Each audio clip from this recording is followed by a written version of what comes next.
Hey you guys, Homestead in 31 here, and right now we're looking at my outside deep freezer, and I was coming out here to grab a few things, and I noticed something I never want to see, which is that my deep freezer has been off. On further inspection, I noticed it's unplugged from its usual plug, and there's the culprit right there. Flower. So Flower likes to squeeze back behind the deep freezers because she's an Australian Shepherd and she's a jerk. And so she has basically defrosted our entire meat selection here. We were not expecting this, and we are in between paydays, as you know, some people are. We get paid monthly.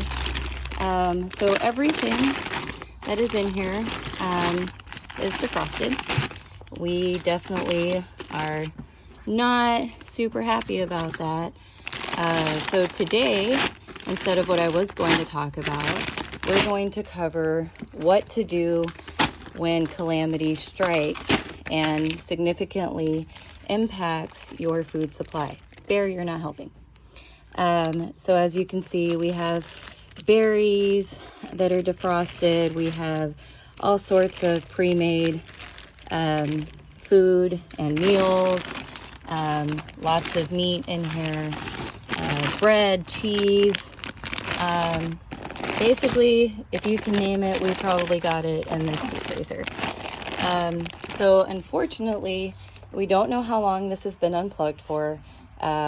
We obviously know that majority of the meat is defrosted, majority of the food is defrosted.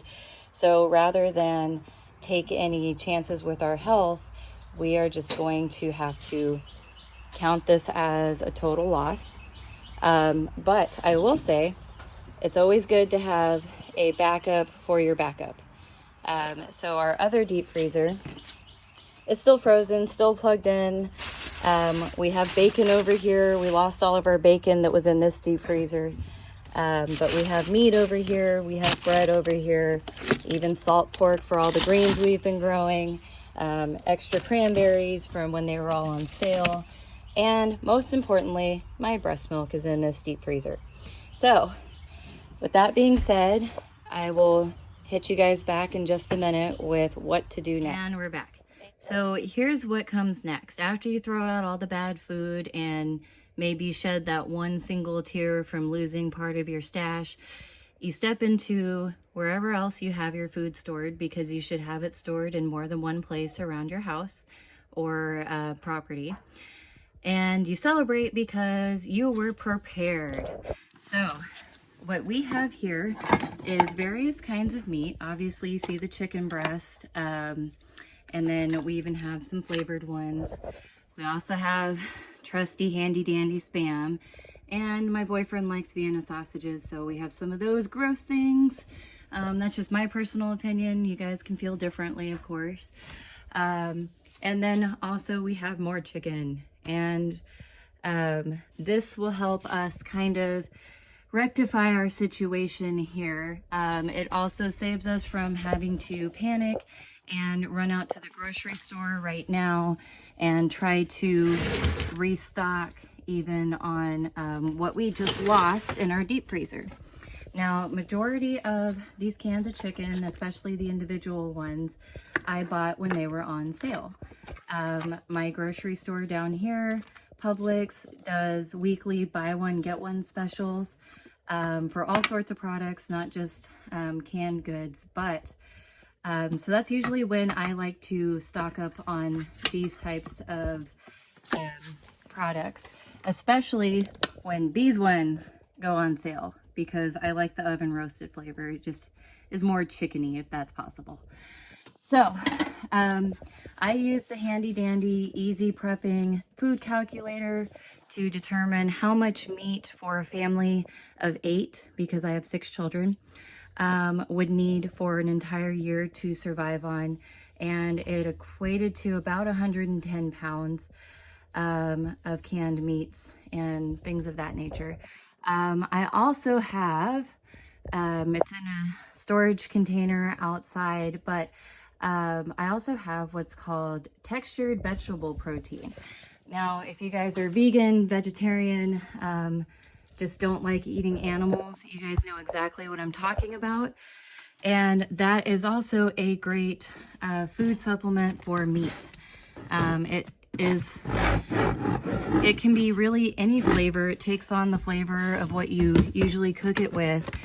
But let me tell you one place that you have probably tasted it, in your imitation bacon bits. This is usually textured vegetable protein. It, is typically soy or what's called seitan or seitan, and it literally takes on, those are real bacon bits, it usually takes on the flavor of whatever it is you cook it with or you season it with. So this is what we got. This is our way to recover from this loss and to keep going for the rest of the month, really, and even beyond that if we absolutely had to. So it's great to always stay ahead of the curve.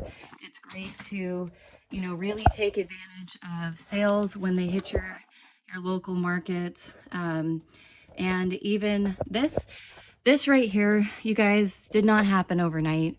It honestly, truly did not. And these buckets here, I put together myself.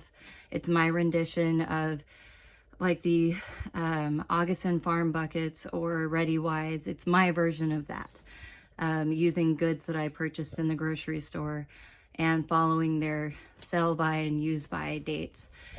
But this is why it's super important to take advantage of sales and deals, because like I was saying, this did not happen overnight. This happened over the course of, I've lived here for about 1.5 years. So this has happened over the course of that time, just from buying a little bit here and there, an extra can here, an extra can there.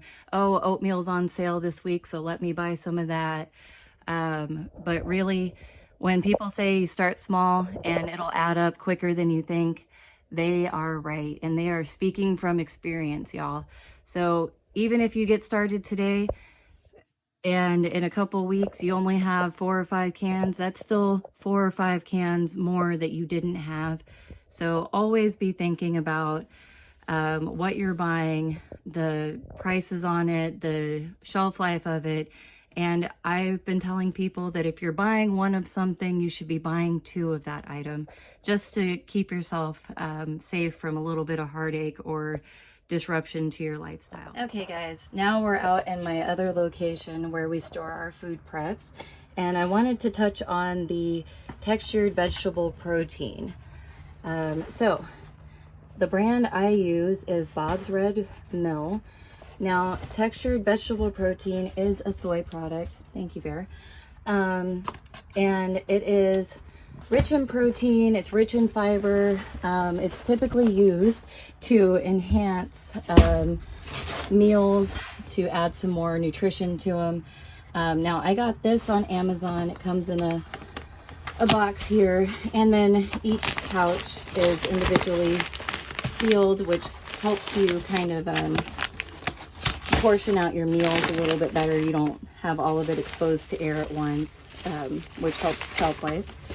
So this is good, obviously, until September 22, which is what I like to see.